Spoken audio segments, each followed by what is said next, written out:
राम कृष्ण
माधव बरवा तोहा माधव बरवा तोहा विठ्ठल बरवा तोहा विठ्ठल बरवा तोहा माधव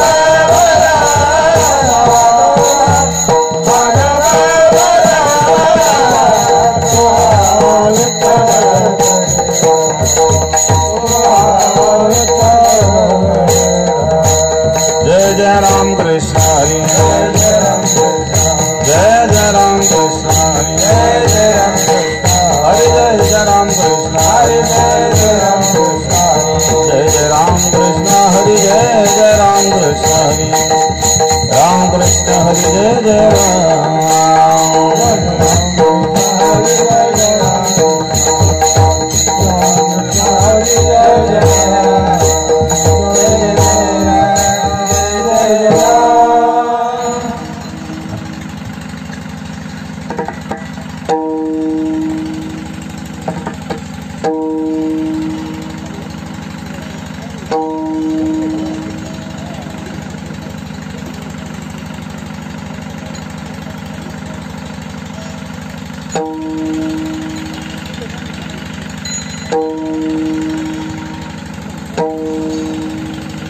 हरी हरी तुम्ही म्हणारे सगळ हरी हरी तुम्ही म्हणारे सगळ हरी हरी तुम्ही म्हणारे सगळ हरी हरी तुम्ही म्हणारे सगळ वेण माया जाळ वेण माया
नमस्ते बाळाची मुली आणि तुमच्या जणू गबडाची मुली मामासाठी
चला उकळगाव, तिरवणी, शिरसगाव, आपेगाव, बेलगाव, नांदगाव, तळेगाव, सावळगाव.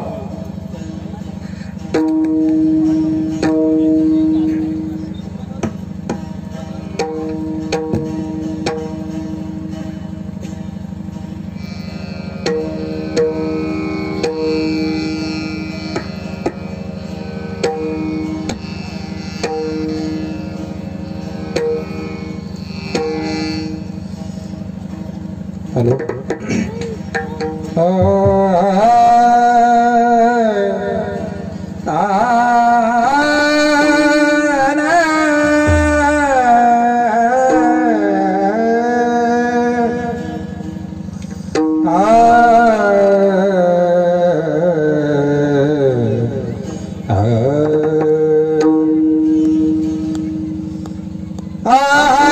हरी तुम्ही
तेथे आहे थोरी नागवान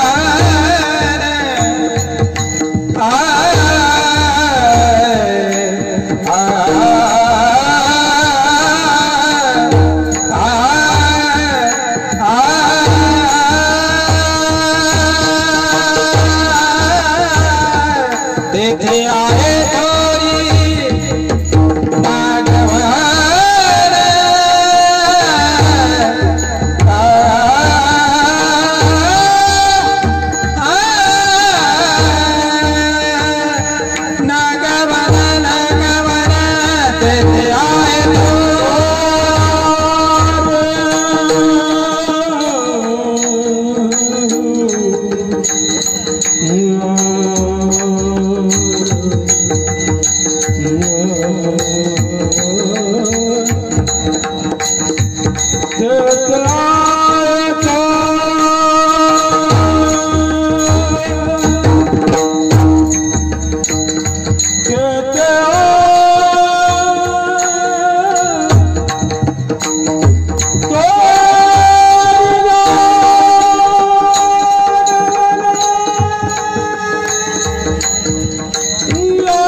हरी हरी तुम्ही म्हणारे सगळं तेणे माया जाळ तुटतील आणि कनका बळ गवाळाची भरी तेथे आहे तोरे नागवण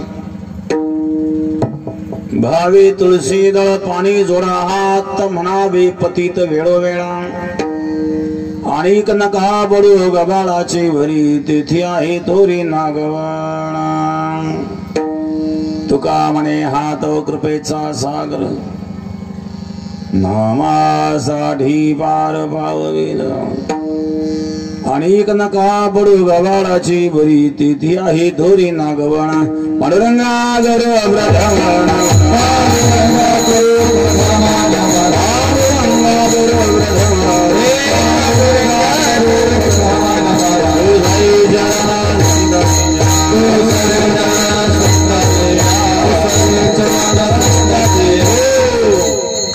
त्यांच्या गर्भाधाने कथेचा विस्तार बाबाजी सद्गुरुदास ओम नमो ज्ञानेश्वरा करुणा करा दयाळा तुमचा अनुग्रह लादलो पावन झालो चराचर ध्यानमूलं गुरुर्मूर्ति पूजामूलं गुरुपदम् मंत्रमूलं गुरुर्वाक्यं मोक्षमूलं गुरुकृपा गंगा विशुद्धं नितपाददर्शं गुरोदेशितं चं वेदं पुण्यसं करादेशे गन्धां समाधिसमृद्धिं नमामि गंगागिरियोगिरां शुचिः शीलः समोदक्ष सप्रतापी जितेन्द्रियं तं नारायणगिरिं वन्दे सच्चिदानन्दविग्रहम् वायरीचा वास येतोय बरं का एखादं पहाटच झालेलं असेल कुठे वास येतोय वायरीचा आणि तो जळण मध्ये चालू मध्ये कुठतरी टच असलं पाहिजे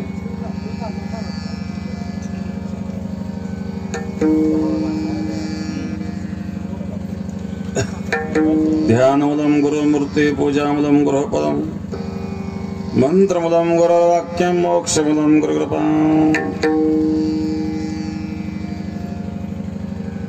पायदिंडी सोहळा पंचतीर्थावळी संपन्नतेची सांगतेचा असणारा हा कार्यक्रम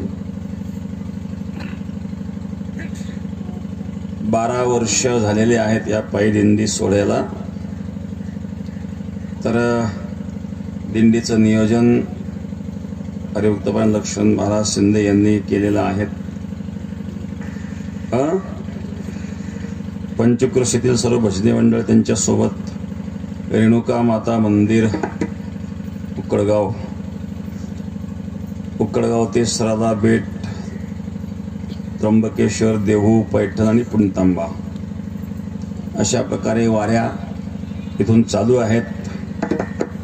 आणि आजचं जे अन्नदान आहेत जनाबाई दत्तात्रय नेमाने व भवानी मुरलीधर पटेल निकम यांचं मिळून आणि सर्व ग्रामस्थ मंडळी वारीमध्ये सहभागी असणारी गावं उक्कडगाव तिळोनी बेलगाव नांदगाव आपेगाव भजनी मंडळ समस्त पंचक्रोशीतील गाव रेणुका माता मंदिर भजनी मंडळ समस्त ग्रामस्थ उक्कडगावकर पायदिंडी सोहळा दिंडी सोहळ्याची सांगता म्हणजे तपपूर्ती का सांगतायत. आता बंद आहे इथून पुढं बोलकी बर बोलकीकर पण त्याच्यामध्ये सहभागी आहेत. सांगता कश काय करू तुम्ही हा मग तपपूर्ती म्हणा त्याला सांगता नाही म्हणतात. सांगता म्हटलं संपला विषय. 12 वर्ष पूर्ण झाले तपपूर्ती सोहळा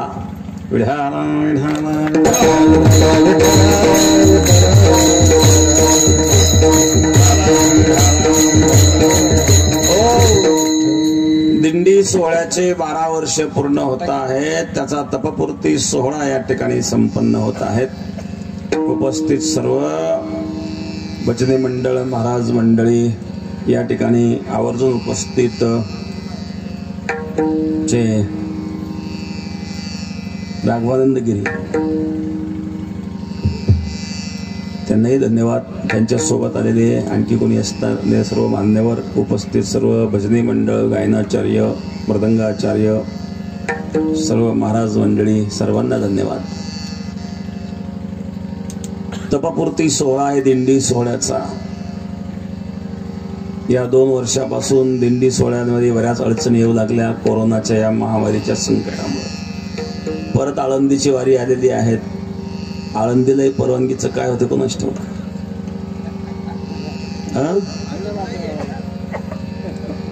अजून तर काही निर्णय झालेला दिसत नाही कारण आळंदीची दिंडी पण जवळ आलेली आहेत. निर्णय घ्यावा लागणार आहे. आपली दिंडी आळंदीची श्री क्षेत्र श्रद्धा बेट ते आळंदी जात असते. आळंदी आणि पंढरपूरलाही 2 वर्षापासून दिंडी सोहळा बंद आहेत. परंतु आता पेशंट कमी झाल्यामुळं दिंडीची शक्यता आहेत. जर दिंडी निघाली तर आपल्याला तशी सूचना दिली जाईल. श्री क्षेत्र श्रद्धा बेट ते श्री क्षेत्र आळंदी दिंडी सोहळा आपण करीत असतो प्रत्येक वर्षी. पंढरीची वारकरी पंढरीची वारी करतात, भगवंताची वारी आणि भक्ताची वारी करतात. आळंदी असेल, त्र्यंबकेश्वर असेल, पैठण असेल,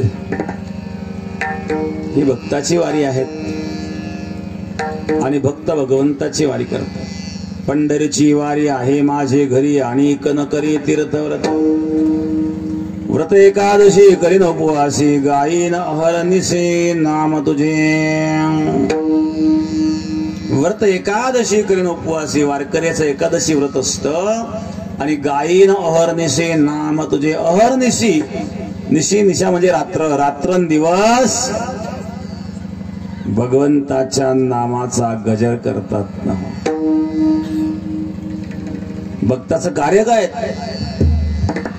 आणि भगवान कुठे असतो? नाहम वसामि वैकुंठे योगिनाम हृदयेन च, मद्भक्ता यत्र गायन्ति तत्र तिष्ठामि नारदा. माझे भक्त गाती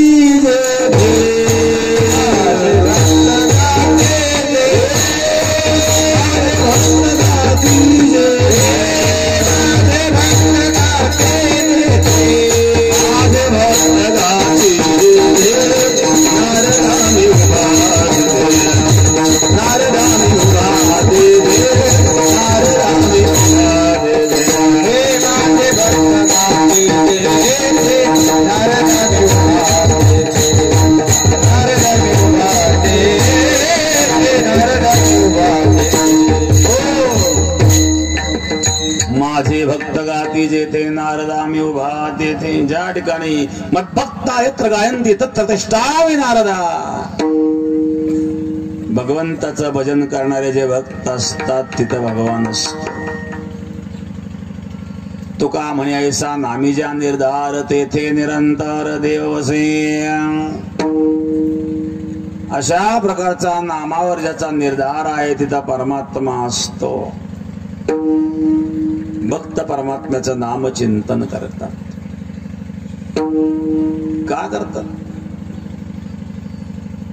प्रश्न आहे की खरंच नामस्मरण केल्यावर भगवंताची प्राप्ती होते का? एवढे लाखो लोक जातात, त्यांना खरंच देव भेटतो का? नामाचा आणि भगवत प्राप्त काय संबंध आहे? एकदा भगवान शिव ध्यान करीत होते. माता पार्वतीने विचारलं, तुम्ही कोणाचं ध्यान करता? सगळं जग तुमचं ध्यान करता, तुम्ही कोणाचं ध्यान करता? तुम्ही कोणाचं जप करता? भगवान शिवाने सांगितलं, मी राम नामाचा जप करतो. राम रामेति रामेति रमे रामे मनोरमे सहस्त्रनाम तत्तुल्यं राम नाम वरानने. मी राम नामाचा जप करतो. मी काय त्या राम नामामध्ये? भगवान शिव म्हणले, राम नामामध्ये काय नाही. काय नो हे केले का चिंतिता विठ्ठले. भगवंताचं चिंतन केल्यानंतर काय होत नाही बरं. नाम घेता वाया गेला ऐसा कोणी ऐकला. सांगा विनुत तुम्हासे संत महंत सिद्ध ऋषी. नामे तरला नाही कोणाचा द्यावा निवडून. तू म्हणते नावात काय? मग मला एक शंका आहे. पार्वतीने विचार, काय शंका आहे? काही लोक देवाचं नाव घेतात रात्रंदिवस, करू नये ते करतात. खोटंही बोलतात, देवाचं नावही घालतात, माळही घालतात, गंधही लावतात, खोटंही बोलतात. काही लोकांनी तर कोरोनामध्ये माळीच काढून टाकल्या, सुरुवातच केली खायला. काय म्हणजे डॉक्टरांनी सांगितलं, डॉक्टर काही सांगितलं. बरं, खाल्ल्याने जर माणूस जगतोय तर मग खाणारे कसं काय मेले? त्याच्यामध्ये काही जेवढे मेले हे सगळे काही शाकाहारीच होते का? परमार्थामध्ये सुद्धा एक निष्ठा असावी ना. देवाचं नाव घेतात, जपही करतात, गंधे लावतात, माळी घालतात. मग त्यांच्यावर तुमच्या नावाचा का प्रभाव पडत नाही? असा माता पार्वतीने भगवान शिवाला प्रश्न विचारला. भगवान शिवले, चल मी तुला दाखवतो. भगवान शिव आणि पार्वती मणिकर्णिका घाटावर म्हातारा म्हातारीचं रूप धारण करून गेले. आणि त्या मणिकर्णिका घाटावर गेल्याच्या नंतर पर्वणीचा काळ होता, प्रदोष होता. लाखो लोक त्या ठिकाणी स्नान करीत होते आणि हे म्हातारा म्हातारे चालले गाडी टेकीत टेकीत लोक यांना धक्के देऊन पुढे चालले. जप ओम नमः शिवाय ओम नमः शिवाय ओम नमः शिवाय ओम नमः शिवाय ओम नमः शिवाय ओम नमः शिवाय हर हर भोले नमः शिवाय ओम नमः शिवाय ओम नमः शिवाय हर हर भोले नमः शिवाय. सोमेश्वर जय सोमेश्वर हर हर भोले नमः शिवाय.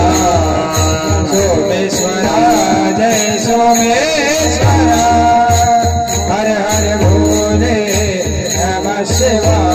ओम नमः शिवाय ओम नमः शिवाय हर हर भोले नमः शिवाय. नमः शिवाय नमः शिवाय हर हर भोले नमः शिवाय. ओम नमः शिवाय ओम नमः शिवाय हर हर भोले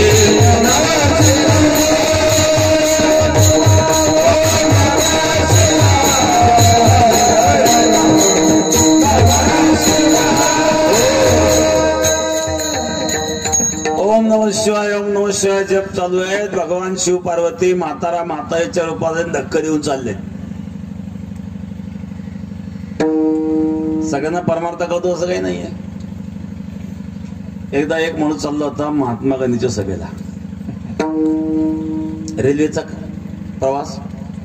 पूर्वी लोक रेल्वेत बसायला घाबरायचे, गर्दी फार नव्हती आणि त्याच रेल्वेमध्ये त्याच डब्यामध्ये महात्मा गांधी होते. यांनी महात्मा गांधी कधी पाहिलेलंच नाही, ओळखही नाही. चालला त्यांच्या सभेला. आता गर्दी नव्हती, मोकळेच होते. सीट मोकळं असल्यामुळे महात्मा गांधी सीटावर पडलेले होते. हा गेले म्हाताऱ्या काय तुझ्या बापाची कधी काय उठून बस. काय पडल्या म्हणे ढम्यापासून. महात्मा गांधी उठून बसले आणि शेजारी बसला आणि तो गीत गाऊ लागला, धन्य धन्य महात्मा गांधी.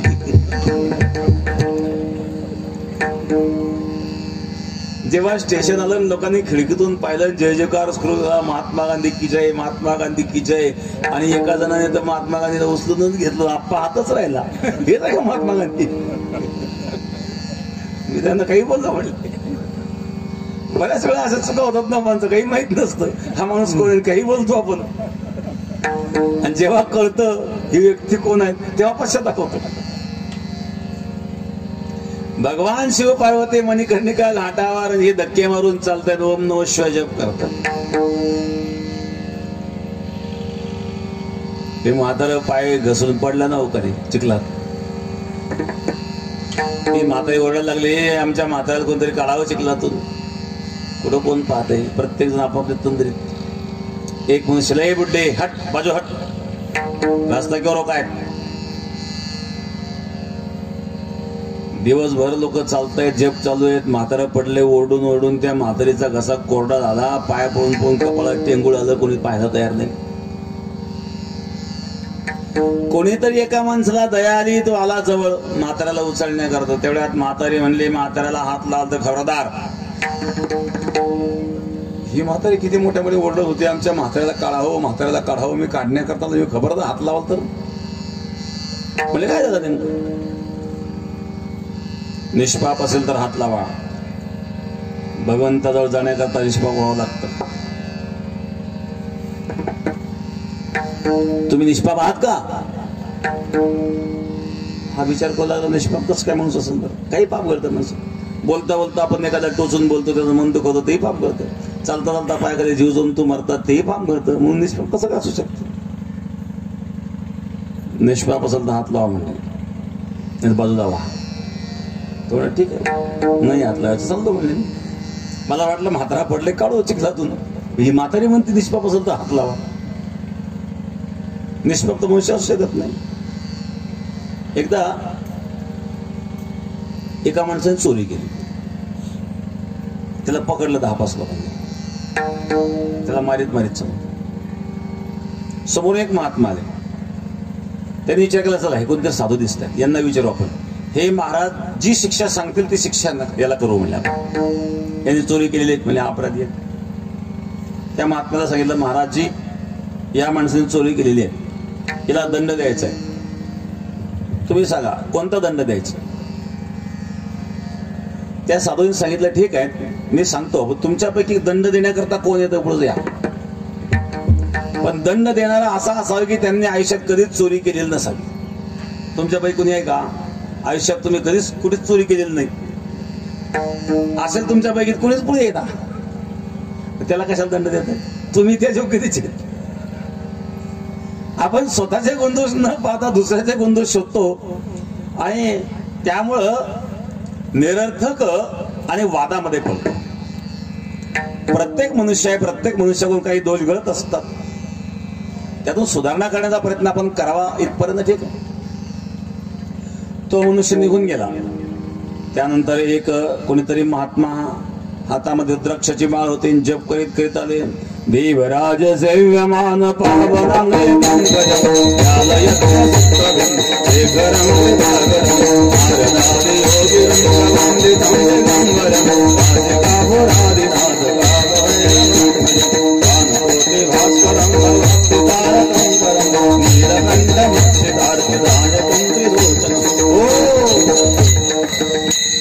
हातामध्ये रुद्राक्षाची माळ भगवान शिव स्तोत्र गात गात आला. कोणीतरी म्हातारा पडलेला आहे, उचलण्याकरता गेला. पुन्हा म्हातारीने सांगितलं, निष्पाप असेल तर हात लावा. तो म्हणला, माझ्याजवळ कसला पाप, मी एकतर गंगा स्नान करून आलोय आणि भगवंताचं नामजप करतोय नाव. माझ्या हातात माळ आहेत, मी भगवंताच्या नामाचा जप करतोय, गंगा स्नान करून आलोय, मी भगवंताचा भक्त आहे, माझ्यावर कसलं पाप. हात लावल्याबरोबर म्हातारा तळकन उभा राहिला. तो काही म्हातारा होता का? भगवान शिव. विचारलं, पार्वती किती लोकांना कळालं बरं आपण इथं आहोत? एक भक्त सापडला ज्यांनी भगवंताला जाणलं. तसं भगवंताचं नामस्मरण करणारे अनेक लोक आहेत महाराज. राम नाम तो सबले ते हे चोर ठग ठाकूर. चोरही देवाचं नाव घेतात ना. राम नाम तो सब लेते है चोर ठग ठाकुर, जिस नाम से प्रहलाद तरे ओ नाम है कुछ और. ज्या नावाने प्रल्हाद तरला एच द्वादशाक्षरी ध्रुव आढळपद पावला. ध्रुवाला आढळपद प्राप्त झालं ज्या नामाच्या सामर्थ्यावर. ओ नाम है कुछ और. माला तो करणे फिरे जिब फिरे मुख माही, मनुआ तो चौदिस फिरे यह तो सुमिरन नाही. कबीर महाराज सांगतात, हातात मणी फिरतात, माला तो कर्मे फिरे जिब फिरे मुखवाई. मुखामध्ये जिब फिरते पण मनुआ तो चौदिस फिरे.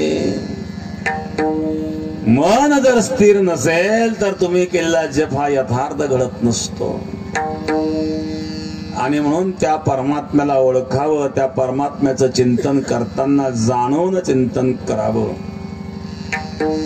त्याचा यथार्थ लाभ होतो. पण चिंतन केल्याने लाभ होत नाही असं नाही. एखाद्याचा भाव नसताना जरी चिंतन घडलं तरी त्याला लाभ होतो, पण जाणून केलं तर यथार्थ लाभ होतो. नाही तर नामस्मरणाला अशा प्रकारचा विधी निषेध नाहीये. नामस्मरण करणाऱ्यांनी आंघोळ केलीच पाहिजे असं काही नाहीये. नामस्मरण करणारे तोंड धुतलंच पाहिजे असं काही नाही. म्हणून नामस्मरण करणारे आंघोळ करूच नाही, तोंड धुवूच नाही असंही नाहीये. तेव्हा चांगली सवलत मिळाली.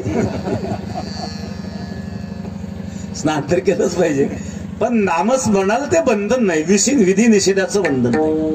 इतर मंत्राच्या ठिकाणी बंधन आहेत ना. अशौच या जपो नाही आणि कापी ऐको नाही.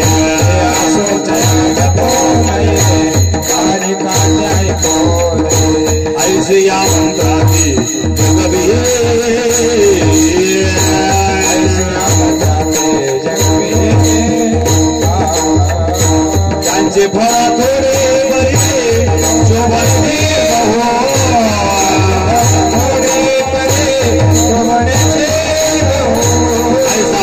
राज नवे रे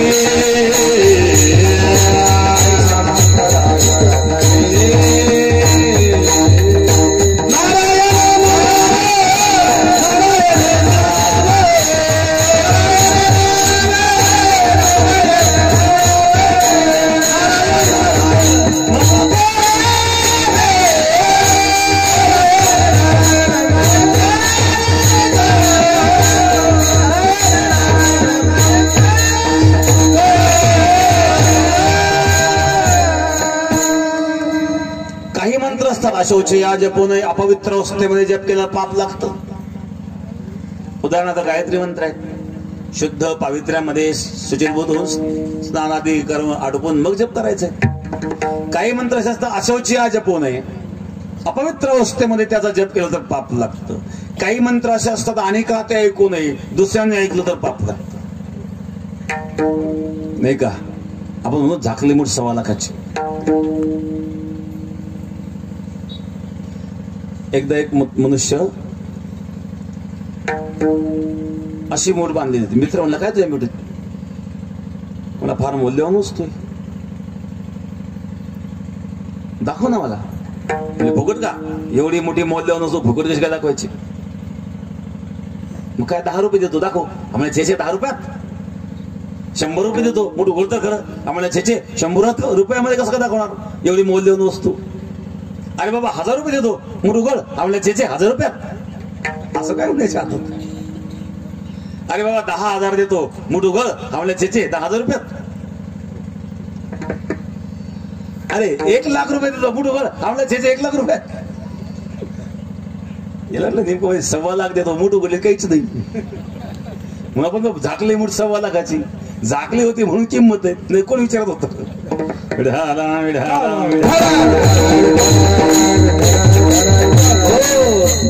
तसे काही मंत्र झाकलेले असतात म्हणून किंमत आहेत. वारकरी संप्रदायामध्ये उघडा मंत्र जाणा रामकृष्ण हरी नाम. वारकरी संप्रदायामध्ये मात्र मंत्र उघडा आहे. पण काही मंत्र आहे अशौच जपू नये, अनेका ते ऐकू नये, दुसऱ्याने ऐकलं तर पाप लागतं. काही मंत्र चढे थोडा तरी धडची होय वेळा. थोडा मंत्र चुकला तर चांगला माणूस वेळा होतो, असे काही मंत्र असतात ना. एकदा एका माणसाचं आणि एका डॉक्टरकडे गेला, पत्नी आजारी होती, निधनच होईना, सगळे रिपोर्ट नॉर्मल, आजारी तर आहे, त्रास तर होतो, सगळे प्रयत्न करून पाहिले काही उपयोग होईना. एका ब्राह्मणाला विचारलं काही ग्रह तारे काय पागावाले ग्रहमान परिस्थिती. ब्राह्मणाने सांगितलं तुम्हाला यज्ञ करावा लागेल म्हणजे. ठीक आहे करतो मला यज्ञ. यज्ञाची तारीख ठरली, मुहूर्तावर यज्ञ सुरू झाला, आहुती सुरू झाली. ओम भार्यां रक्षति भैरवी स्वाहा, भार्यां रक्षति भैरवी स्वाहा, भार्यां रक्षति भैरवी स्वाहा. स्वाहाकार चालू आहे. भार्यां रक्षति भैरवी स्वाहा, भार्यां रक्षति भैरवी स्वाहा. जसा स्वाहाकार सुरू झाला, देवीच्या कृपेने त्याच्या पत्नीची तब्येत थोडी थोडी सुधारायला लागली. भार्यां रक्षति स्वाहा, भार्यां रक्षति स्वाहा. आणि त्या ब्राह्मणाच्या मुखातून एक शब्द चुकला, रच्या ठिकाणी भ झाला. भार्यां भक्षति स्वाहा, रक्षतीच्या ठिकाणी भक्षती झाला. आणि देवी भैरवी माता प्रगट झाली आणि हिला खाऊनच टाकलं. रच्या ठिकाणी भ झाल्यामुळे चूक झाली. काही काही मंत्र असे थोडी चूक झाली तर काही कळतं ना. मंत्र तरे थोडा तरी धडचे होय वेळा, ऐसा मंत्र राज नहे रे. महाराज आमचा मंत्र असा नाहीये. नारायण नाम, नारायण नाम, नारायण नाम, नारायण नाम, नारायण नारायण नारायण.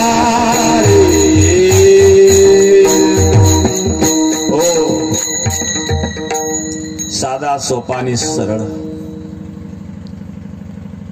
कल्याण करणारा हा नामरूपी मंत्र आहे. बाबा को भावन काल जाऊ, बाबा को भावन काल जाऊ, बाबा को भावन काल जाऊ, बाबा को भावन काल जाऊ. नाम जपने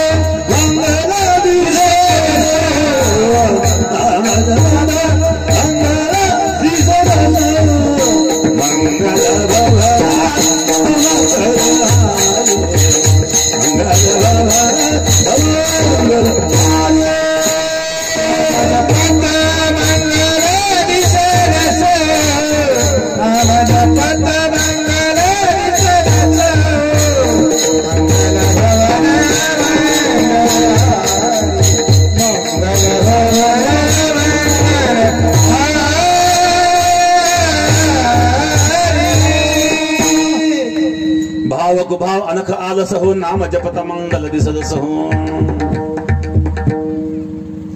केव्हाही घ्या नाम, पुण्याला कारण असतं. साखर केव्हाही खाली तरी गोळच आहे ना. सकाळी खाली तरी गोळ, दुपारी खाली तरी गोळ, संध्याकाळी खाली तरी गोळ, दिवसा खाली तरी गोळ, रात्री खाली तरी गोळ, अंधारात खाली तरी गोळ, उजेडात खाली तरी गोळ, प्रेमाने खाली तरी गोळ, रागाने खाली तरी गोळ, स्वतःच्या हाताने तोंडात घातली तरी गोळ, दुसऱ्याने मुखात घातली तरी गोळ, पडल्या पडल्या खाली तरी गोळ, चालता चालता खाल्ली तरी गोळ, बसल्या बसल्या खाली तरी गोळ. साखर केव्हाही खाली कशी खाली तर गोळच लागेल ना. विंचवर नकळत पाय पडला तरी नांगी मारणार, जाणून पाय दिला तरी नांगी मारणार, म्हातारा असला तरी नांगी मारणार, कीर्तनकार महाराज असले तरी नांगी मारणार.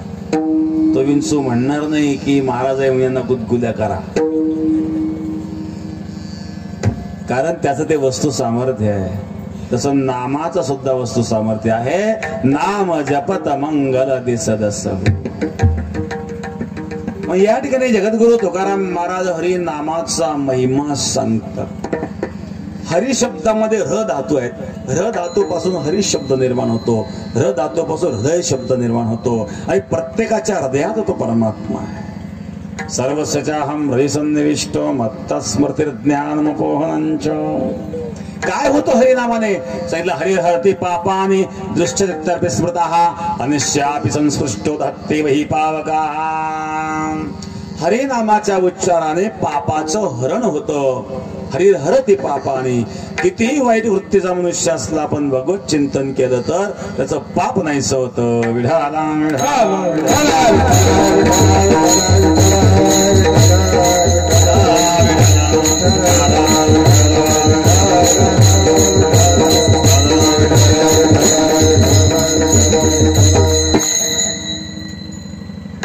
अशा प्रकारे हरिनामाचा महिमा या ठिकाणी महाराज सांगतायत की तुम्ही हरिनामाचा जप करा, जेणेकरून तुमचं मायेचं जाळं तुटेल.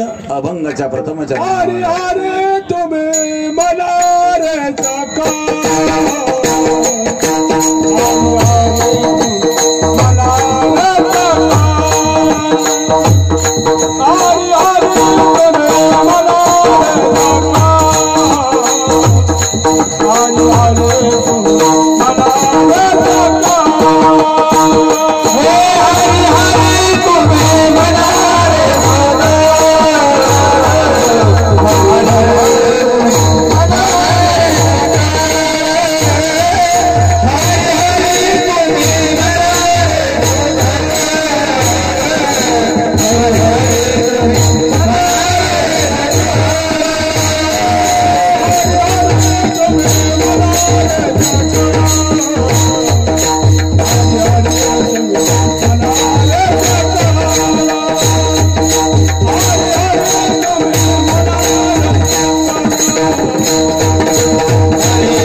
तुम्ही म्हणारे सगळं तेणे माया जाळ तुटतील.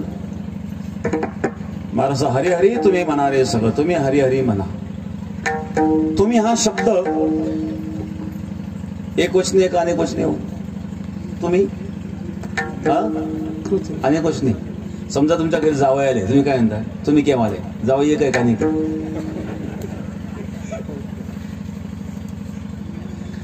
तुम्ही हा शब्द अनेक वचनी आहे, पण अनेक वचनी आहे तसा तो आदरार्थी एक वचनी सुद्धा आहे. तुम्ही आपण बहुवचनामध्ये तुम्ही शब्द वापरतो, कधी कधी आदर म्हणून आपण तुम्ही शब्द एका व्यक्तीला सुद्धा वापरतो. या ठिकाणी तुकाराम महाराज हरी हरी तुम्ही म्हणारे सगळं, तुम्ही हरी हरी म्हणा. मग कदाचित तुकाराम महाराज एखाद्या माणसाला म्हटलं असेल तुम्ही हरी हरी म्हणा, मग म्हणेल तो हरी हरी, तुम्ही आम्हाला कशा करता सांगताय? पण या ठिकाणी तुम्ही हा शब्द आदरार्थी एकवचनी म्हणून या ठिकाणी महाराजांनी वापरलेला नसून तो अनेक वचनेच वापरलेला आहे. कारण सकळ शब्द आला इथं. सकळ म्हणजे सर्वांनी. सकळाची येते आहे अधिकार, कलियुगोद्धार हरीच्या नामे. नामाचा अधिकार सर्वांना आहे, ज्ञानाचा अधिकार सर्वांना नाहीत. कारण ज्ञान प्राप्त करण्याचा अधिकार जो साधन चतुष्टयाने युक्त असावा, विवेक वैराग्य शमनिष्ठ मोक्षत्व, वैराग्य असावं, त्याला विवेक असावा, शम दम श्रद्धा उपरम ही योग्यता सांगितली. ज्ञानाला अधिकारी असावा, कर्मकांडाला सुद्धा अधिकारी असावा.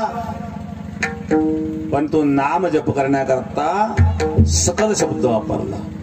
हरी हरी तुम्ही म्हणारे सकल. यारे यारे लहान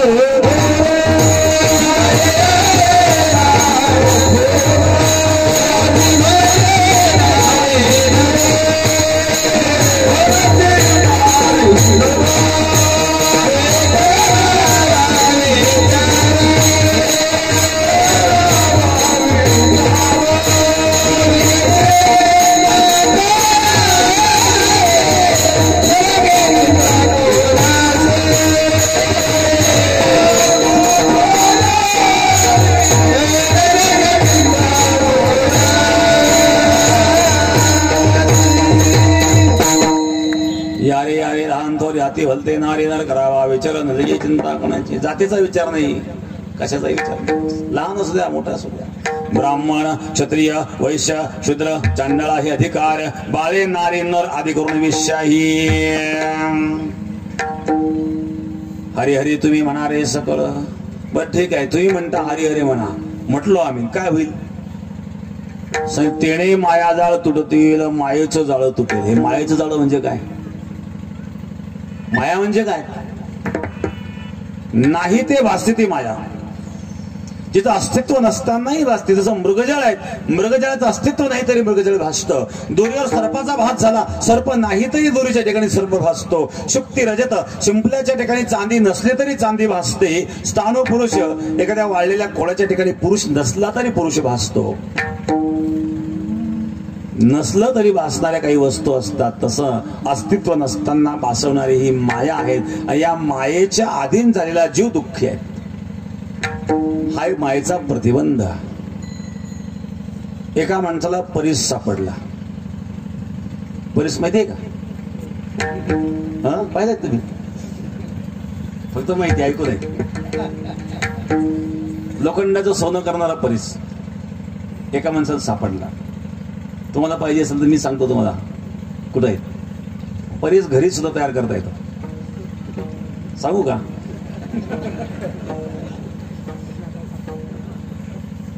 पावसाळ्यात वीज चमकते ना, एक खडा घ्यायचा, कापडामध्ये घ्यायचा, गुंडळायचा, आणि ते वीज चमकते. जेवढ्या वेळात ती वीज चमकेल तेवढ्या वेळामध्ये त्याला 7 गाठणे मारायचे. जाणार परीस करून पहा प्रयोग. वीज चमकायच्या आत बघा. परीस सापडला एका माणसाला, त्याने लोखंडाला स्पर्श केला, सोनं झालं ना. आणि तो परीस त्याने लोखंडाच्या पेटीत ठेवला आणि मित्राकडे गेला. म्हणले, मित्रा मला परीस सापडला. वा वा, काय भाग्यवान आहेस म्हणे, तो परीस सापडला. कुठे परीस? कुठे ठेवला म्हणले? तो लोखंडाच्या पेटीत ठेवला. मग ती पेटी सोन्याची झाली असेल? नाही म्हणले, पेटी लोखंडाचीच आहे. मग तुझा परीस ओरिजिनल नसेल म्हणले. परीस तू लोखंडाचे पीठ ठेवलं म्हणतोय, पेटी मात्र सोन्याची झाली नाही म्हणतोय. म्हणजे मग परीस ओरिजिनल नाही, परीस तर ओरिजिनलच आहे. मग पेटी लोखंडाची नसेल, नाही पेटी लोखंडाचीच आहे. मग तो पेटीत ठेवला नसेल, नाही पेटीतच ठेवलेला आहे. चल बरं पाहिला. तो गेला, पेटी उघडली, त्या पेटीमध्ये तो परीस ठेवलेला होता, पण त्याला कापडाने गुंडाळलेलं होतं. कापडाने गुंडाळलेलं असल्यामुळं त्या पेटीमध्ये ठेवूनही प्रत्यक्ष पेटीला स्पर्श न झाल्यामुळं ती पेटी सोन्याची झाली नाही. तसं हृदयरूपी पेटीमध्ये परीसरूपी परमात्मा आहे, पण त्याला मायारूपी जाळ्याचं आवरण आहे, आणि म्हणून तो हृदयात असूनही उपयोगी येत नाही. तर भगवान स्वतः सांगतात, तैसा हृदया माझे विराम असता सर्व सुखासे आराम के भ्रांतसे काम विषयावरी. प्रत्येकाच्या हृदयात मी आहे. मग आपल्या हृदयात तो परमात्मा आहे, पण त्याला मायेचं बंधन आहे, मायेचं जाळं आहे. आणि ते मायेचं जाळं कशाने तुटते, तर ते माया जाळ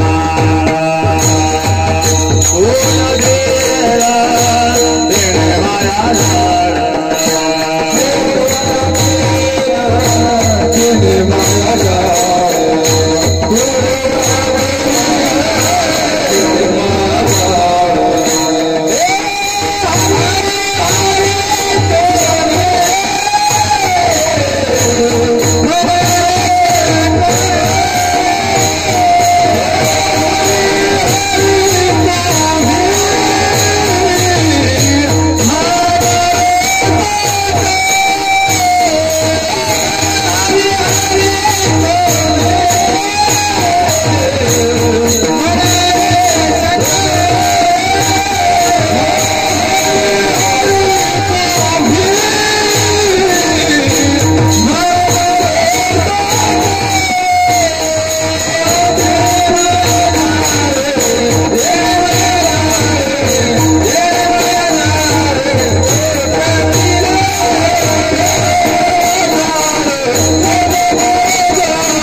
सगळं तेने माया जाळ तुडतील.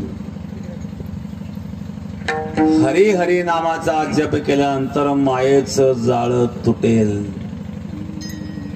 कारण या मायेच्या बंधनामध्ये असणारा जीव अविश्रांत दुःख भोगणारा आहे. परमात्म्याच्या चिंतनाने मीराबाईचा उद्धार झाला. महाराज ज्ञान मार्ग आणि भक्ती मार्गातला फरक सांगतो. सॉक्रेटिस नावाचे एक संत होते, सुकरात ज्यांचं नाव होतं, सुकरात वेदांती होते. काही नास्तिकांनी त्यांना विचारलं वेदांताचा सिद्धांत काय आहे. त्यांनी सांगितलं वेदांताचा सिद्धांत आहे ब्रह्म सत्यम जगत मिथ्या जीव ब्रह्मैव नापराहा. ब्रह्म सत्य आहे, जगत मिथ्या आहे. एक नास्तिक म्हणले जगत मिथ्या आहे, म्हणले हो. या जगतातला प्रत्येक पदार्थ मिथ्या आहे, म्हणले हो. मग विष मिथ्या आहे का, हो. मग पिऊन पहा. जगातला प्रत्येक पदार्थ जर मिथ्या आहे तर विषय मिथ्या आहे ना, मग बघा ना पिऊन. त्यानेच त्या सॉक्रेटिसला म्हणजे सुकरातला विष दिलं. शेवटी विष आहे महाराज, शरीरात गेल्यानंतर काय होईल. विष प्राशन केल्यानंतर थोड्या वेळानंतर त्या विषाचा प्रभाव दिसायला लागला आणि हळूहळू काही क्षणातच त्या सुकरातचा मृत्यू झाला. पण मीराबाईच्या बाबतीत काय घडलं. विष का प्याला राणाजीने भेजा पेबत पेबत मेरा हासी. ज्या विषाने सुकरातचा मृत्यू झाला ते विष मीराबाईला काही करू शकलं नाही. मीराबाईने हसत हसत विष प्राशन केलं. हा भक्तीचा मार्ग. देवरा घे दाया देवरा घे दाया हरी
घोडे काटा हिंडतावन भगवान परमात्मा रक्षण करणारा असेल तर बाल नवा का हो सके सब जग बैरी होय जाको राखे साया मार सके ना कोय बाल नवा का हो सके सब जग बैरी होय सगळं जग जरी वैरी झालं तरी बाल नवा का हो सके भगवान परमात्मा रक्षक असेल तर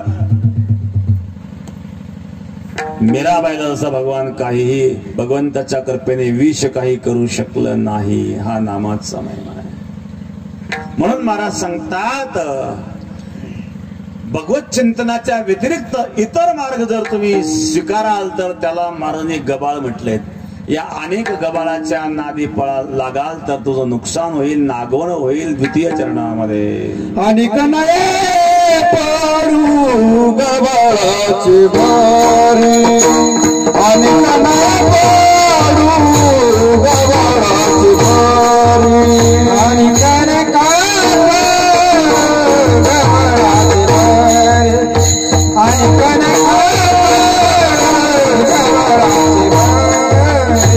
अनेक पाडू गबाळाची बारी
आणि कनकापुळ गबाळाची भरी आहे तेथे तोरी नागबण.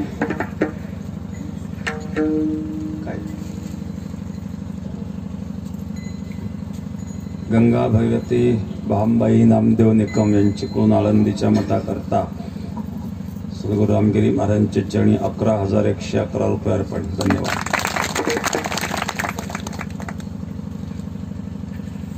आळंदीला मठाचं काम आपण चालू केलेलं आहे.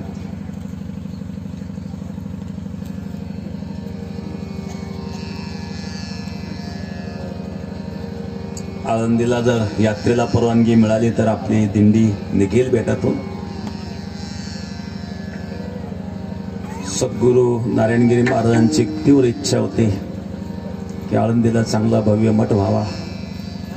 बराच काळ त्या ठिकाणी कुळाचं भांडण चालू होतं. भांडण मिटल्यानंतर परत आरक्षण पडलं होतं. त्या जागेवर आरक्षणही काढलं आपण. आता त्या ठिकाणी बांधकाम सुरू केलेलं आहे. ज्याला कोणाला बांधकामाकरता योगदान करायचं असेल मी त्यांना, ज्यांनी योगदान केलंय त्यांनाही धन्यवाद देईल आणि ज्यांना योगदान करायचंय त्यांनाही आवाहन करतो की जेवढं काही शक्य असेल तेवढं योगदान आपण आळंदीच्या मठाकरता अवश्य करावं. आर्थिक रूपाने करता आली तर आर्थिक रूपाने, वस्तू रूपाने सुद्धा आपण देऊ शकतो. कोणाला सिमेंट द्यायचं असेल किंवा एखाद्या विटाच्या भट्टीवाल्याला विटा द्यायच्या असतील तर वस्तू रूपाने सुद्धा आपण त्या ठिकाणी देऊ शकतो, आर्थिक रूपाने देऊ शकतो. कारण आपल्याच मदतीवर ते काम होणार आहेत आणि आपल्या करताच आहे. वारकऱ्यांचे कधी कधी हाल होतात. बऱ्याच वेळेला आळंदीच्या वारीला कधी कधी अवकाळी पाऊस होतो. उघड्यावर वारकरी झोपलेले असतात. असा अवकाळी पाऊस झाला तर हाल होतात वारकऱ्यांचे. दुसरी महत्वाची गोष्ट, हिवाळ्याचे दिवस असतात, थंडीचं लोकांना बाहेर पडावं लागतं आणि मग अशा प्रकारे वारकऱ्यांची त्या ठिकाणी व्यवस्था व्हावी हा मूळ उद्देश आहे. व्यवस्था आपल्याकरताच आहेत आणि हे आपणच करायचं आहे. कारण याच्याकरता जो पैसा उपलब्ध इतर ठिकाणकडून होऊ शकत नाही, हा आपणच देणगी रूपाने जे देणार आहात तर त्यातून हा मठ उभा राहणार आहेत. आणि म्हणून आपण त्याला घडेल तेवढं योगदान करावं. जेवढी आपली क्षमता असेल त्या क्षमतेनुसार अवश्य योगदान करावं. आपण योगदान जर लवकर केलं, चांगल्या पद्धतीने केलं तर काम लवकर होईल, नाही तर ते काम रेंगाळलेले जास्त दिवस लागतील. आणि शेवटी करावं तर आपल्यालाच लागणार आहेत. त्याला काही इतर कुठलाही उत्पन्नाचे स्रोत त्या ठिकाणी नाही आहेत. आणि म्हणून जे काही योगदान आपल्याला करता येईल ते योगदान आपण अवश्य करावं. आळंदीचं बांधकाम सुरू झालेलं आहे. विठाला विठाला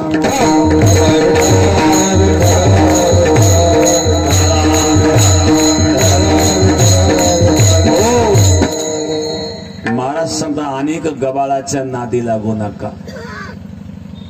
तिथे नागवण आहेत.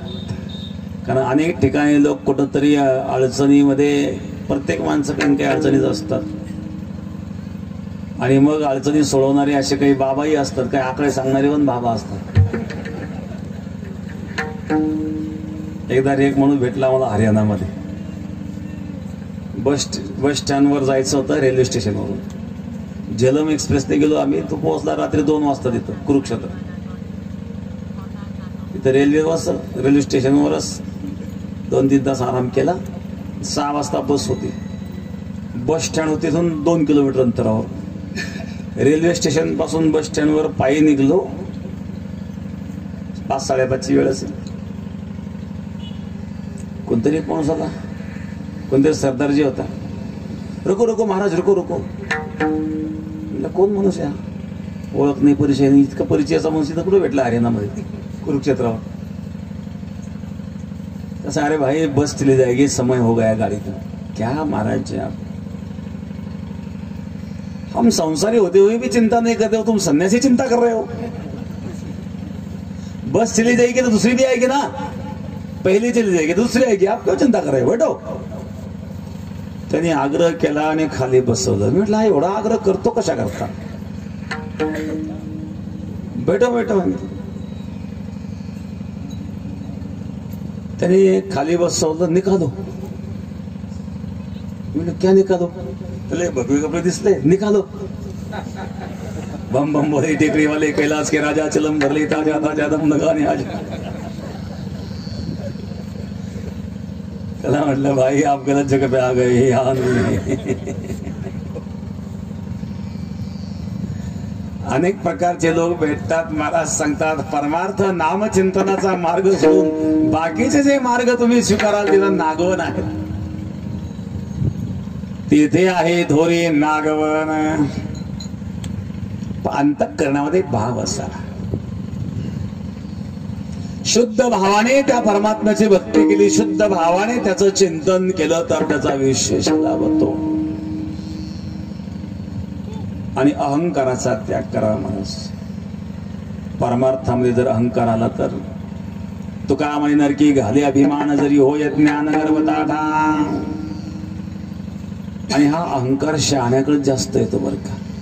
नवल अहंकाराचे गोठी विशेष न लगे अज्ञाना पाठी सज्ञानाचे झोंबे कंठी नाना संकटे नाचवी. मोठ्या मोठ्यांना अभिमान होतो. एकदा सत्यभामेला अभिमान झाला बर का. होतो कधी कधी नवरा बायकोची कधी भांडणं होत नाही का? कशामुळे? अहंकारामुळेच होतो ना. ती म्हणली माझ्यासारखी पत्नी यांना मिळाली यांचं कधी भाग्य आहे का? केला असता कोणी संसार? एवढा सगळा संसाराचा काळात मीच तर ओढला, तुम्ही काय ओढले की चालले? माझ्या बापाने काही कमी केलं का? हे कपाट कुठलंय, हे शोकेस, आज फ्रीज, टीव्ही हे सगळं माझ्या बापाने दिलंय ना. भाग्य समजा माझ्यासारखी पत्नी तुम्हाला मिळाली. तसं सत्यभामेला सुद्धा सोन्याचा थोडा अहंकार होता. कारण सत्यभामेच्या बापाकडं समंतक मणी होता. आणि हा जो समंतक मणी आहे हा एका दिवसाला 36,000 तोळे सोनं द्यायचं. तो सोन्याचा अभिमान होता. आणि भगवंताचा अभिमान चालत नाही. सत्यभामे तर झाला. भगवान हिच्याकरता अभिमान तर हिचा घालवला पाहिजे. त्याच्याकरता नारदांना सांगितलं नारदजी हे काम तुम्हाला करावं लागेल. नारद म्हणजे ठीक आहे जशी आपली आज्ञा. नारद निघाले नारायण नारायण सत्यभामेच्या महालाकडं. श्रीमन नारायण नारायण नारायण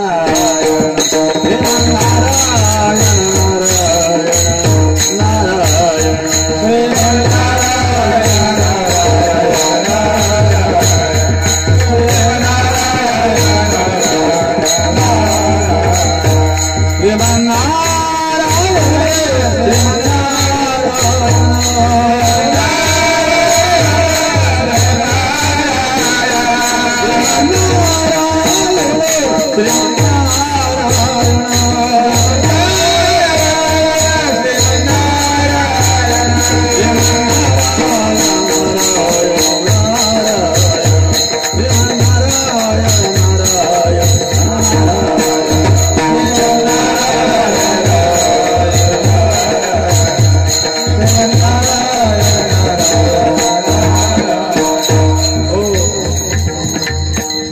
नारायण नारायण नारायण नामोच्चार करीत करीत नारदजी सत्यभामेच्या महाला. सत्यभामा चिंताक्रांत बसली होती. सत्यभामे माते चिंताक्रांत तुम्हाला कसली चिंता आहे? सांगितलं नारदा भगवान कृष्णासारखे पती मिळाले हे तर भाग्य आहे. मग चिंतेचं कारण काय? ते म्हणले माझी अशी इच्छा आहे की पुन्हा पुन्हा जन्मोजन्मी कृष्णपती मिळावा. याच्याकरता काही करता येईल का? हो एक उपाय म्हणले काय? जी वस्तू आपल्याला पुढच्या जन्मात मिळावी असं जर आपल्याला वाटत असेल ना तर ती वस्तू या जन्मात ब्राह्मणाला दान द्यावी. काही काही ब्राह्मण फार हुशार असतात. एकदा 4-2 मुलं खेळत होते. खेळता खेळता एक कुत्री आलेली होती. लहान पिलं ते पोरं लागले दगड मारायला. एक कुत्रीचं पिलं मेलं नव्हतं पाटलाच्या पोराच्या हातून. ते खेळणाऱ्या पोरांमध्ये ब्राह्मणाचं पोरग होतं. त्यांनी घरी जाऊन बापाला सांगितलं. दुसऱ्या दिवशी ब्राह्मण वा पाटील बाच्या घरी म्हणजे अहो पाटील बा तुमच्या मुलाच्या हातून कुत्र्याची हत्या घडली. मग आता काय करणार? तुम्हाला शांती करावं लागेल म्हणली. मग काय शांती करायची? काय नाही म्हणजे सोन्याचा कुत्रा तयार करून ब्राह्मणाला दान द्यावं लागेल. म्हणजे ठीक आहे. सोन्याचा कुत्रा तयार केला, सोनारा करून ब्राह्मणाला दान दिला, विधी केला, झाली शांती. 4-2 दिवस गेले. पुन्हा मुलं लागले खेळायला. पुन्हा दगड मारायला लागले. ब्राह्मणाच्या पोराच्या हातून मेलं न एक. पाटील भाऊने विचारलं, ब्राह्मण वा आता तुम्ही काय करणार बरं? तुमच्या मुलाच्या हातून हत्या घडली, तुम्ही कशी शांती करणार? तुम्ही कोणाला दान देणार? ब्राह्मण भाऊने सांगितलं, असं आहे म्हणे, तो कुत्रा कोणत्या रंगाचा होता? म्हणजे काळ्या रंगाचा होता.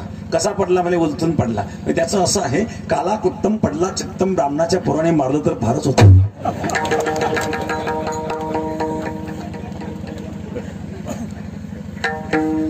मोक्ष मिळाला त्या कुत्र्याला, शांतीची काय गरज आहे? नारदजी सुद्धा म्हणले, सत्यभामा कृष्ण जर पुढच्या जन्मात मिळावा असं वाटत असेल ना, तर या जन्मात ब्राह्मणाला दान देऊन टाक. सत्यभामेचा ब्राह्मण कोण शोधायचा? काही लोक म्हणा, अहो श्यामभाऊ तुमचे बघा ते शेत विकून टाका, तुम्हाला परवडत इतक्या लांब जायला यायला. हा गिराईक कोण? हा मिळलं नाही का? याच्या बांधात बांध असतो, यालाच घ्यायचं असतं, तुम्हाला परवडत नाही म्हणतो. तर नारदजी म्हणले, कोण ब्राह्मण शोधायचा आहे? मी ब्राह्मण नाही का? मला देऊन टाक ना. ठीक आहे, घेऊन हातात पाणी.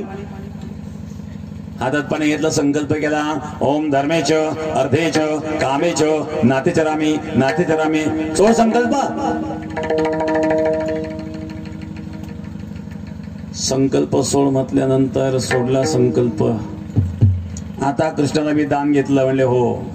नारद गेले, कृष्णा या माझ्या खडा ओचन डोक्यावर घे. नारदा तुझ्या खडा माझ्या डोक्यावर? म्हणले हो, आतापासून तू माझा सेवक झालेला आहे. मी सत्यभामेकडून तुला दान घेतलंय. नारळाच्या पादुका कृष्णाने डोक्यावर घेतल्या. कृष्ण पुढे चालतायत, पाठीमागून नारदजी चालतायत. आणि हे दृश्य भगवान कृष्णाच्या इतर पत्न्यांनी पाहिलं नाही. इतर पत्न्यांनी नारदाला विचारलं, नारदा तुमच्या खडावा तुम्ही आमच्या भगवंताच्या डोक्यावर दिले, तुम्हाला शोभतं काय? नारदाने सांगितलं, पुढे बोलायचं नाही, मी तुमचा भगवंत आता विकत घेतलेला आहे. विकत म्हणजे मी दान घेतलेला आहे, आणि म्हणून आता तो माझा सेवक झाला, तुमचा पती राहिला नाही. असं कसं काय? सत्यभामादान करी, सत्यभामादान करी,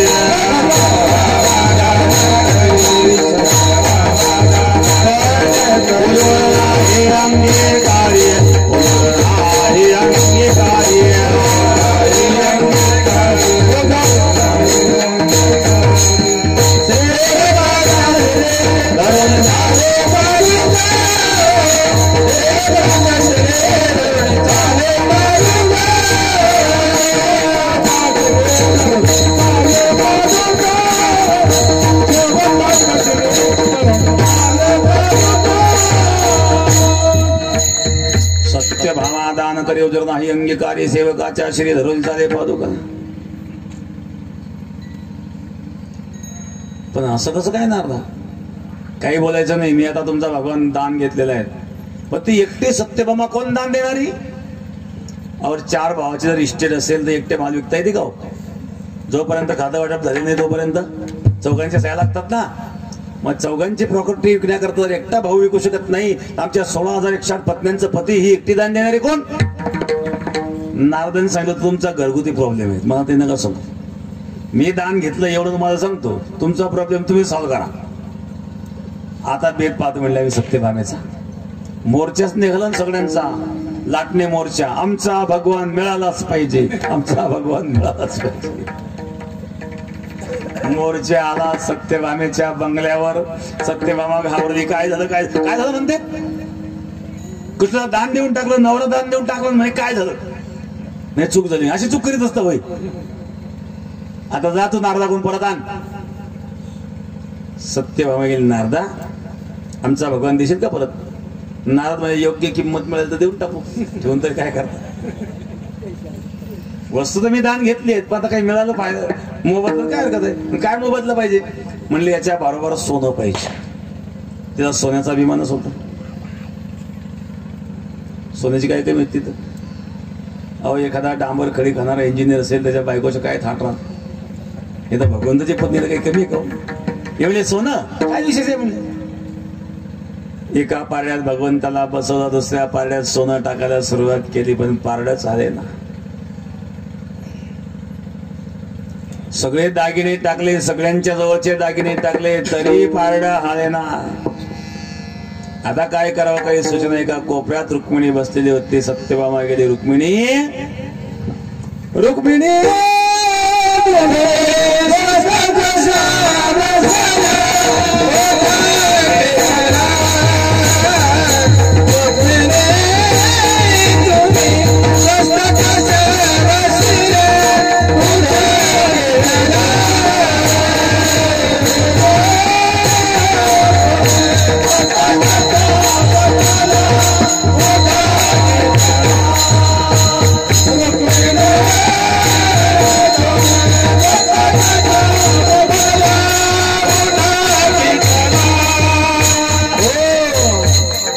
रुक्मिणी बघा बाहेर काय झालं, भगवान चालले आपल्या हातातून, तुम्ही काय ध्यान लावून बसले इथं.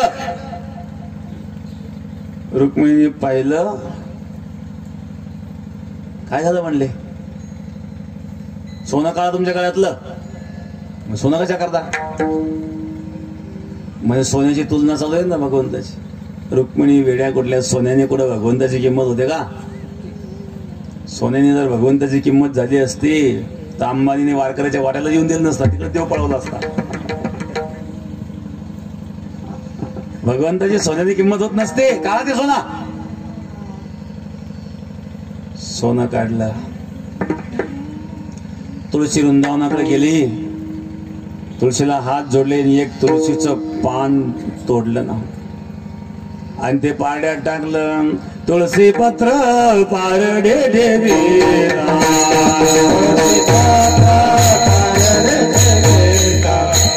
तुळशी पत्र पारडे देवी, माधव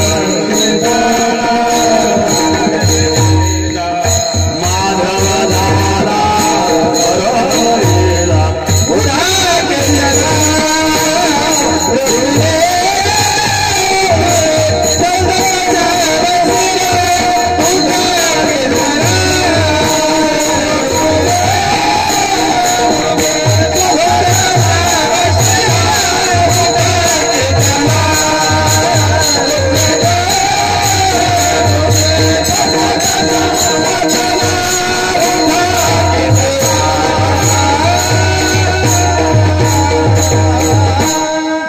तुळशी पात्र बारडे ठेवीचा, माधव झाला बरोबरीचा उठा की चला.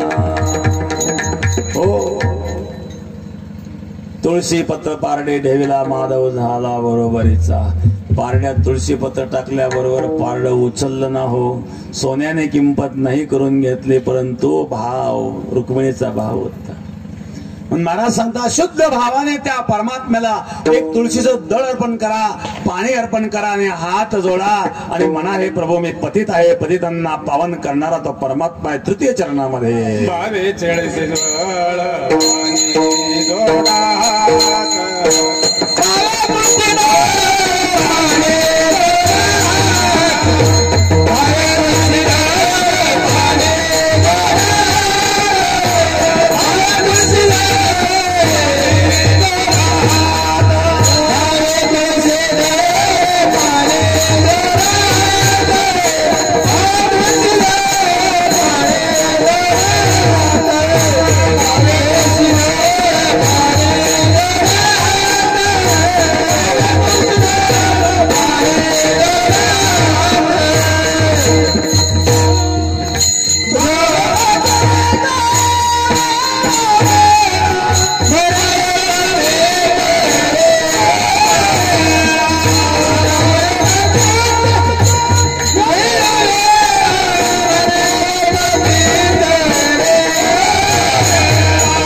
तुळशी दळ पाणी जोडा. म्हणावे पतित वेळोवेळा, शुद्ध भावाने तुळशी दळ अर्पण करा, पाणी अर्पण करून हात जोडा. तो परमात्मा दयाळू आहे. हरी हरी तुम्ही म्हणारे सगळं तिने माया जाऊ. असा असणारा दयाळू कृपेचा सागर तो परमात्मा. नामाचा महिमा या ठिकाणी महाराज सांगतो. काय नामामध्ये सामर्थ्य आहे. अहो एखादी स्त्री बघा, पतीला तिची सर्व काळजी करावी लागते का? असं नावाचा महिमा आहे. तिने एकदा याचं नाव घेतलं, तिथं लग्न मंडपामध्ये आली लग्न गटे समीप नवरा घेऊन यावा घरा. गृहोक्ते मधुवर्ग भोजन करा. अंत पटाते धरा. दृष्टा दृष्ट वधूवरान करिता. दोघे करावी उभी वाजंत्रे बहुगल बलान करणे. कोर्या सदा मंगलम तदेव लग्नम श्रीदम तदेव. ताराबलं चंद्रबलं तदेव. विद्याबलं देवबलं तदेव. लक्ष्मीपते ते मनसा स्मरामि.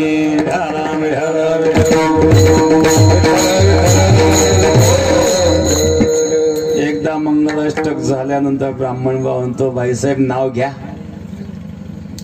नाव घ्या म्हटल्यानंतर हा कान उघडा करतो. टोपात झाकलेला असतो ना. तिने एकदाच याचं नाव घेतलं. इथे घेऊन दाखवित नाही मी. असं खुश होतंय. मरेपर्यंत तिची काळजी. तिची साडी फाडली काळजी आला. तिला काय काळजी? ते हे बघा, मला टेरिकॉटची साडी पाहिजे, पॉलिस्टरची पाहिजे, सिल्कची पाहिजे, काही नाही. 17 गाठणी असलं तरी चालेल, फाटकी असली तरी चालेल, तिरंगी झेंडा असला तरी चालेल. पण मी जर घराच्या बाहेर गेले, लोकांनी जर पाहिलं, लोक म्हणतील का हो हे कोणाची पत्नी? लोक म्हणतील त्या रावसाहेबांची पत्नी. लोकच म्हणतील त्या रावसाहेबला पहा अटकले का? स्वतःच्या कपड्यात डाग पडू देत नाही. बायकोचे कपडे पहा. तुमची सांभाळायची असेल तर साड्यांना, माझी काही तक्रार नाही. याचीच लाज. तू का म्हणे नग्न भाजव तरी ती लाज स्वामीची.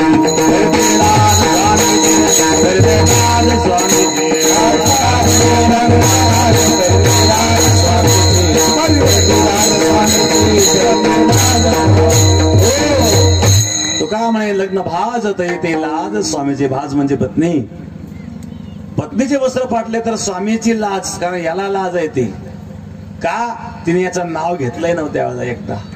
मग मरणारा हा नाशवंत पती, नाशवंत पत्नी, नावही नाशवंत घेतलं तरी हा मरेपर्यंत काळजी करतो. मरेपर्यंत म्हणण्यापेक्षा याला जर सरकारी नोकरी असेल आणि हा जर लवकर गेला तर याचं पेन्शन तिला मिळतं, फॅमिली पेन्शन. म्हणजे मेल्यानंतरही काळजी घेतो नाव. मग जीव जर एवढी काळजी नावामुळे घेतो तर परमात्मा भक्ताची काळजी काय घेणार नाही? तो परमात्मा तर कृपेचा सागर आहेत महाराज. तो पार दयाळू आहेत. मी एक छोटंसं उदाहरण सांगतो आणि आवरून घेतो. विठाला विठाला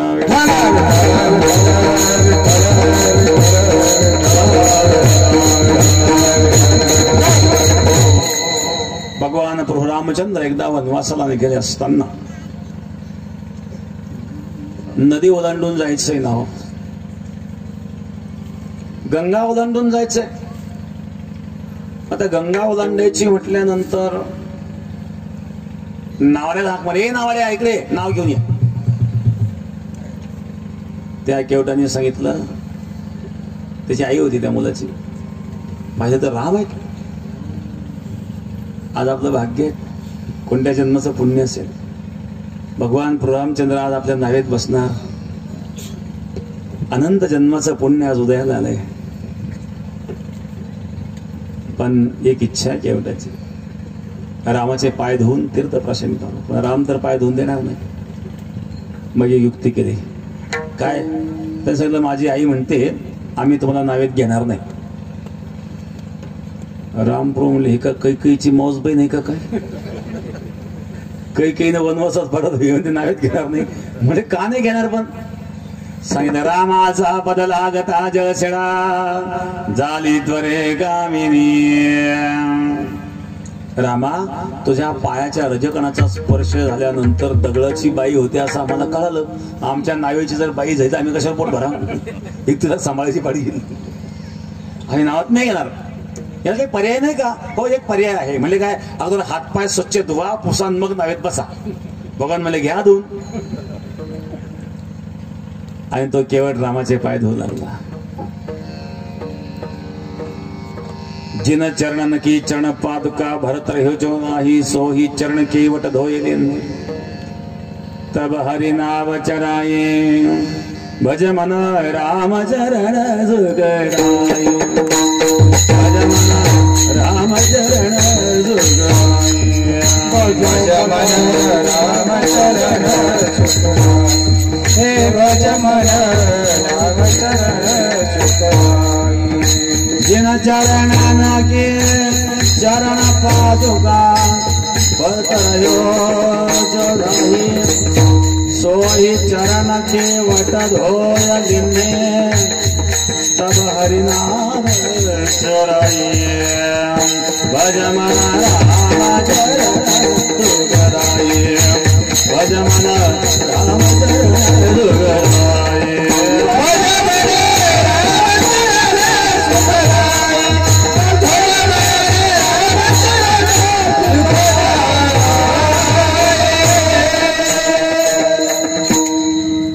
राम प्रभूचे चरण धुतले, तीर्थप्राशन केलं, नावेत बसले.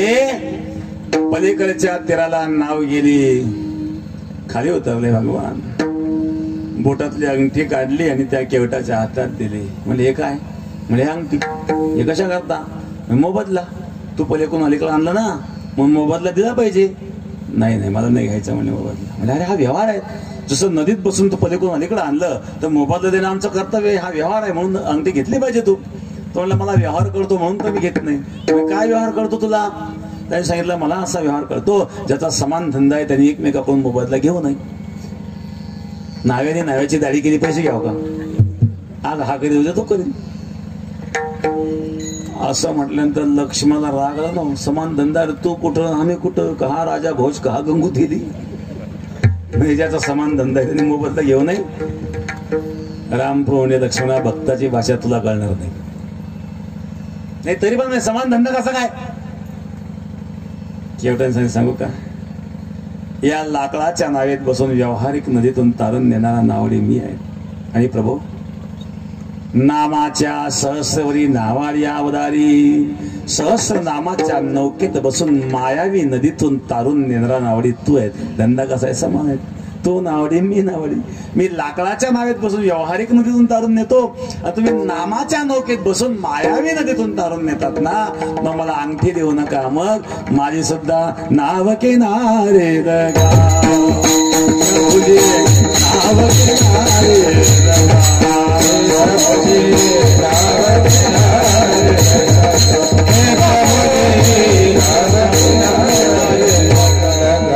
नदिया गहरी नाव पुरानी, नदिया गहरी नाव पुरानी, नदिया गहरी नाव पुरानी, नदिया गहरी नाव पुरानी, जहाज चलाओ प्रभु जी.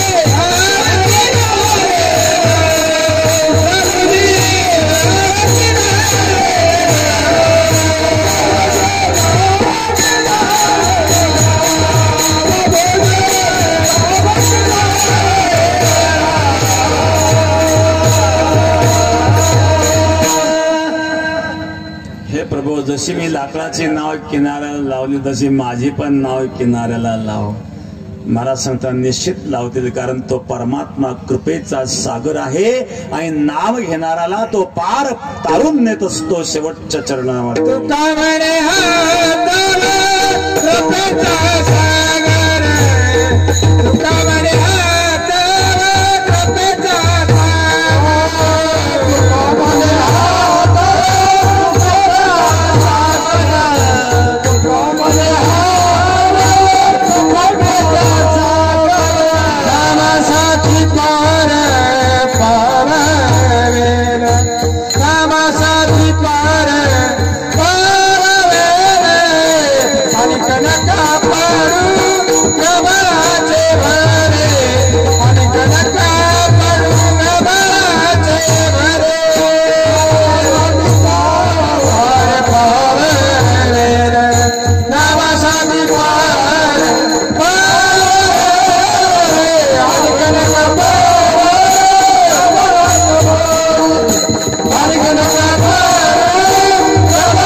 ज्ञानेश्वर माऊली ज्ञानराज माऊली जय जय ज्ञानेश्वर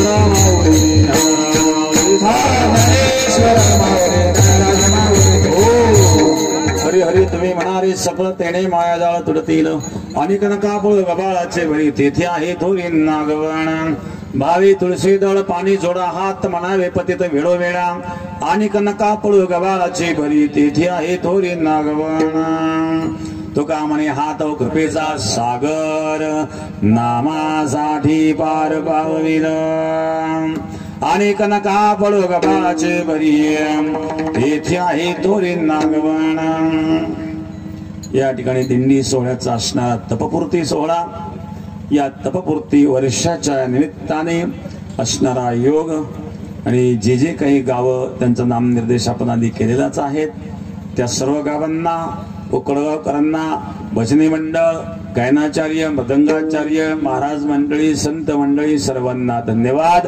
झालेली सेवा प्रभूचरणी समर्पण विठ्ठल जय जय जय जय